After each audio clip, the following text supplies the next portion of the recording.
নরক। ইরানের ভেতরে আছে পৃথিবীর দুইটা সবচেয়ে ভয়ঙ্কর মরুভূমি। উত্তর মধ্যভাগে আছে দাস্তি কাদির, যেটাকে বলা হয় মহালবণ মরুভূমি। মানে এটা বালি না, মাটিতে লবণের পুরো আস্তরণ। উপর থেকে দেখলে মনে হয় শক্ত, কিন্তু এটা ফাঁদ, ওজন পড়লে ভেঙে যায়, ভিতরে ঢুকে যায়। নিচে নরম কাদা, সামরিক যানবাহন গেলে গিলে ফেলবে, মানুষ পা দিলে ডুবে যাবে, আর উঠবে না কোনোদিন। ৭৭,০০০ বর্গ কিলোমিটার জুড়ে বিস্তৃত এই মরুভূমি। বাংলাদেশের ১.৫ গুণ বড় আয়তনের সেই মরুভূমিটাই গ্রীষ্মের তীব্র গরম আর শীতে হাড় কাঁপানো ঠান্ডা, পানি নাই বললেই চলে। আর দক্ষিণ পূর্বে দাস্তি লুত শূন্যতার মরুভূমি। এখানে ভূপৃষ্ঠের তাপমাত্রা রেকর্ড করা হয়েছে ৭০ ডিগ্রির উপরে, ৭০.৭ ডিগ্রি সেলসিয়াস।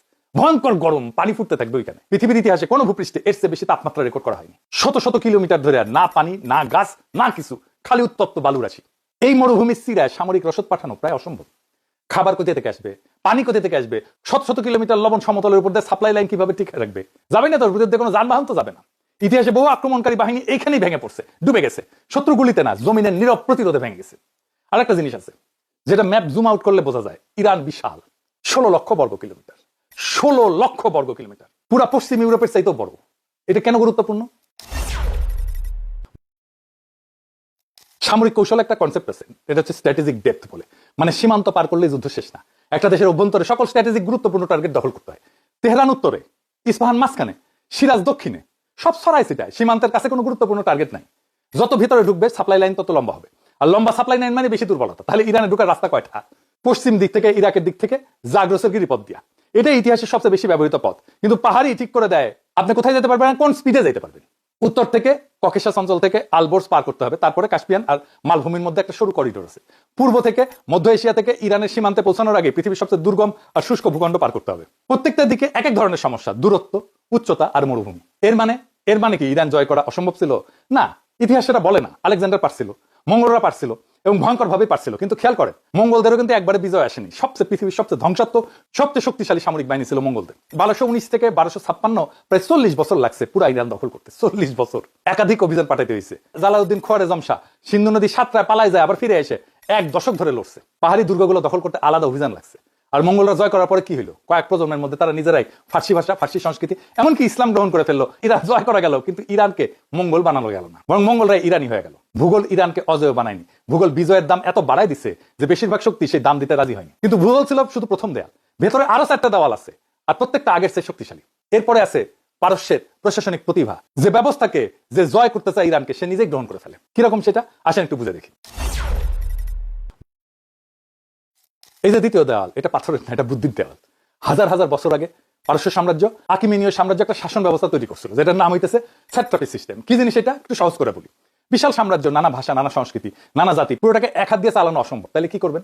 প্রদেশে প্রদেশে স্থানীয় গভর্নর বসাবেন, তারা স্থানীয় সংস্কৃতি অনুযায়ী চালাবে, কিন্তু সবাই কেন্দ্রীয় কাঠামোর মধ্যে থাকবে। স্থানীয় রীতিনীতি দমন করার দরকার নেই, শুধু আনুগত্য নিশ্চিত করা। ঠিক একই রকম ডিসেন্ট্রালাইজড কাঠামো এখনো বজায় আছে ইরানে, এবং সেই জন্যই তার সামরিক বাহিনীও ডিসেন্ট্রালাইজড, একটা কমান্ড সেন্টার না। পৃথিবীর মধ্যে এটা অভাবনীয়। এটা কেন গুরুত্বপূর্ণ? কারণ এটাই প্রমাণ করে ইরানকে জয় করা আর ইরানকে শাসন করা দুইটা আলাদা জিনিস। ৩৩০ খ্রিস্টপূর্বে আলেকজান্ডার দ্য গ্রেট পারস্য জয় করছিল।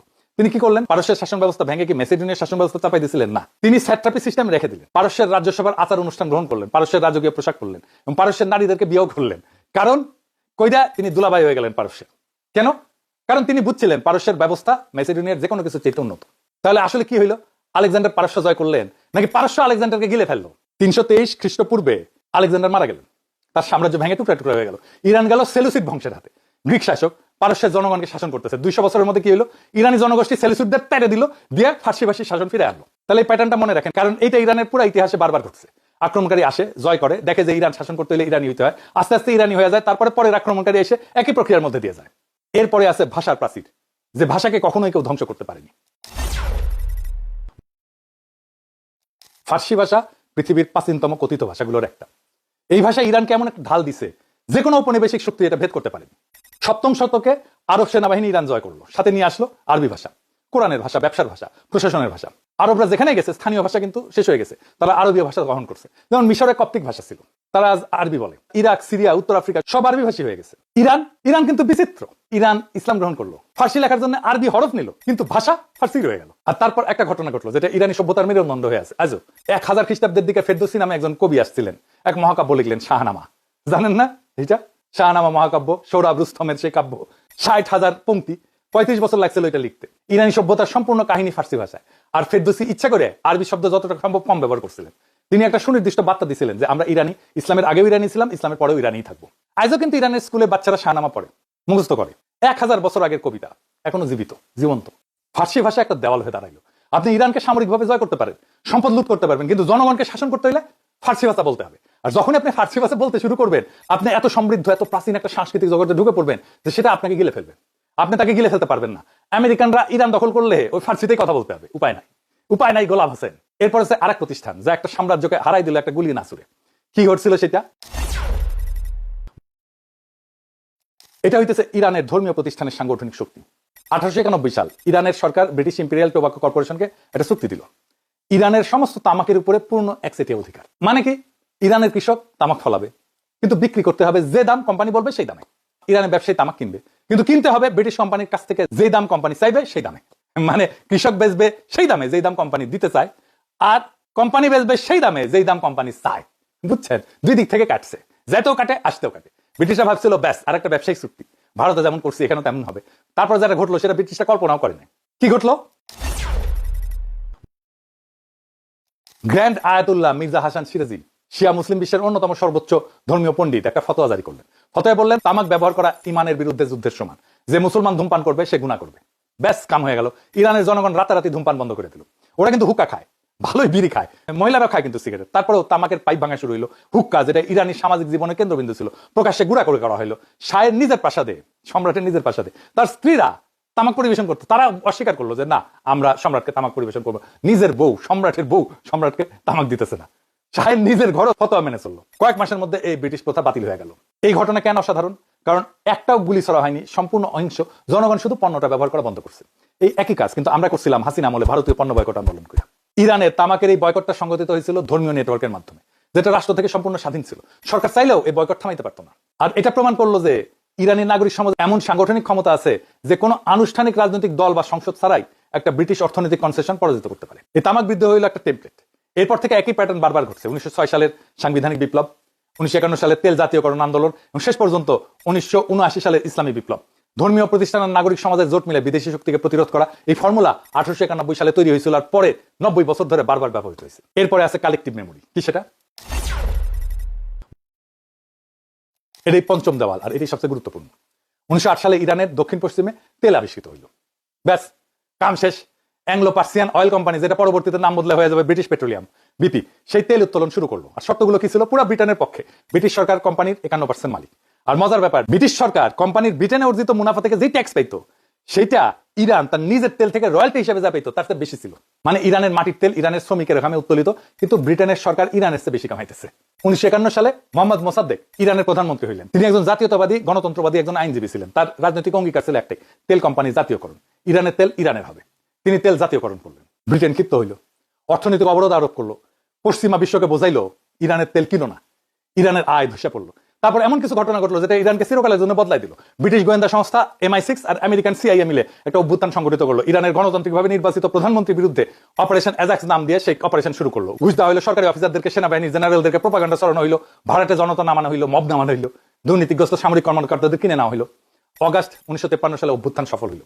মোসাদ্দেক গ্রেপ্তার হইলেন। শাহ ফিরে আসলেন আমেরিকান সমর্থন একজন স্বৈরশাসক হিসেবে। এই একটা ঘটনা, 1953 সালের অভ্যুত্থান, আজ পর্যন্ত ইরানি রাজনীতি বুঝতে হইলে সবচেয়ে গুরুত্বপূর্ণ ঘটনা। 1979 সালে বিপ্লব, আমেরিকান দূতাবাসে জিম্মি সংকট, পশ্চিমের প্রতি ইরানের চরম অবিশ্বাস, সবকিছু শেকড় এই 1953। কারণ ইরানের জনগণ একটা শিক্ষা পাইছিল, পশ্চিমা গণতন্ত্র একটা অস্ত্র। পশ্চিম গণতন্ত্র তখনই সহ্য করে যখন গণতন্ত্র পশ্চিমের স্বার্থে কাজ করে। যখন করে না তখন গণতন্ত্র উল্টা দেয়। অভ্যুত্থান কৌশলগতভাবে সফল হয়েছিল, কিন্তু কৌশলগত সাফল্যের বাইরে এটা ছিল একটা কৌশলগত বিপর্যয়। কারণ এটা ইরানি রাজনৈতিক সংস্কৃতিকে স্থায়ীভাবে পাল্টাই দিছিল, একেবারে র্যাডিকালাইজ করে ফেলছিল। ঠিক একইভাবে এই ঘটনা ঘটবে বাংলাদেশে, এটা সম্ভাবনা আছে। আমি বলে রাখতেছি, বাংলাদেশে যেভাবেই হোক ক্ষমতায় বাঙ্গু সুশীলদের সাথে সিস্টেম করে ইন্ডিয়ার আমেরিকার সাথে ঘুটু করে ক্ষমতা আনবে, হয় আওয়ামী লীগকে অথবা বিএনপিকে। দরকার হইলে ভোটের ফল বদলে দেবে। এটাই বাংলাদেশে একটা স্থায়ী বিপর্যয় ডেকে আনবে। বাংলাদেশ র্যাডিকালাইজ হয়ে যাবে যদি এটা চলতে থাকে। যাই হোক, আমরা আসল আলোচনায় ফিরে আসি। এরপর আসে 1979 সালে, এটাই ছিল চূড়ান্ত উত্তর। 1979 সালের ইসলামী বিপ্লব হইল চূড়ান্ত উত্তর কেন ইরান কখনো উপনিবেশ হয়নি সেই প্রশ্নের। শাহের শাসন, যেটা মোসাদ্দেকের গণতন্ত্র ভেঙে আমেরিকান সমর্থনে বসানো হয়েছিল, সেটা রাজনৈতিকভাবে নির্ভর করতো আমেরিকার উপরে। আর সাংস্কৃতিকভাবে শাহ পশ্চিমা আধুনিকায়নের দিকে এমনভাবে ঝুঁকছিলেন যেটাকে লক্ষ লক্ষ ইরানি সাংস্কৃতিক আকর্ষণ হিসেবে অনুভব করছিল। যে বিপ্লব শাহকে উৎখাত করলো সেটা শুধু একটা ইসলামী বিপ্লব ছিল না, এটা ছিল একটা জাতীয়তাবাদী বিপ্লব, কিন্তু ফর্মে ছিল ইসলামী। আয়াতুল্লাহ খমিনী শাহের বিরুদ্ধে যে অভিযোগ করছিলেন তিনি বিদেশি পুতুল, তিনি ইরানের সার্বভৌমত্ব আমেরিকানদের কাছে বিক্রি করে দিচ্ছেন, এই কথা ইরানি সমাজের প্রত্যেকটা স্তরে উচ্চারিত হইতেছিল। এটা কি কোনো ধর্মীয় দাবি? ধর্মীয় দাবি তো না, জাতীয় সার্বভৌমত্বের দাবি, জাতীয়তাবাদী দাবি। এই দাবির পাশে ধার্মিক থেকে ধর্মনিরপেক্ষ, ধনী থেকে গরিব সবাই একটা বিষয় একমত ছিল, বিদেশি নিয়ন্ত্রণ আর না। খমিনীর সাথে এমনকি ইরানের বামপন্থী কমিউনিস্টরাও ছিল। তাহলে পুরো গল্পটা কি? 5টা দেওয়াল। প্রথম দেওয়াল ভূগোল, পাহাড়, মরুভূমি, বিশাল দূরত্ব, প্রকৃতি নিজেই একটা দুর্গ বানাই দিয়েছে। দ্বিতীয় দেওয়াল প্রশাসনিক প্রতিভা, এটা এমন একটা শাসন ব্যবস্থা যেটা এত উন্নত ছিল যে বিজয়ীরা নিজেরাই সেটা গ্রহণ করত। তৃতীয় দেওয়াল ফার্সি ভাষা, হাজার হাজার বছরের সাহিত্য, কবিতা, ইতিহাস, এমন একটা সাংস্কৃতিক মহাসাগর যেখানে প্রত্যেকটা আক্রমণকারীকে গিলে ফেলছে। চতুর্থ দেওয়াল ধর্মীয় প্রতিষ্ঠান, রাষ্ট্র থেকে স্বাধীন একটা সাংগঠনিক শক্তি যেটা একটা গুলি না ছুড়ে ব্রিটিশ সাম্রাজ্যকে হারাই দিতে পারে। পঞ্চম দেওয়াল 1953 ক্ষত, যেই ক্ষত ইরানি জাতিকে শিখাইছে বাইরের কাউকে বিশ্বাস করিও না। ভূগোল একা ইতিহাস লেখে না, মানুষের সিদ্ধান্ত, নেতৃত্ব, প্রযুক্তি, অর্থনীতি সবকিছু গুরুত্বপূর্ণ, কিন্তু ভূগোল নির্ধারণ করে কি সম্ভব আর কি সম্ভব না। আর ইরানের ক্ষেত্রে ভূগোল, ভাষা, সংস্কৃতি, ধর্মীয় প্রতিষ্ঠান আর ঐতিহাসিক স্মৃতি সবকিছু মিলে এমন একটা দেশ তৈরি করছে যেটাকে জয় করা যায় কিন্তু পদানত করে রাখা যায় না। প্রত্যেকটা বড় সাম্রাজ্য চেষ্টা করছে, প্রত্যেকটাই একই শিক্ষা পাইছে। কি সেই শিক্ষা?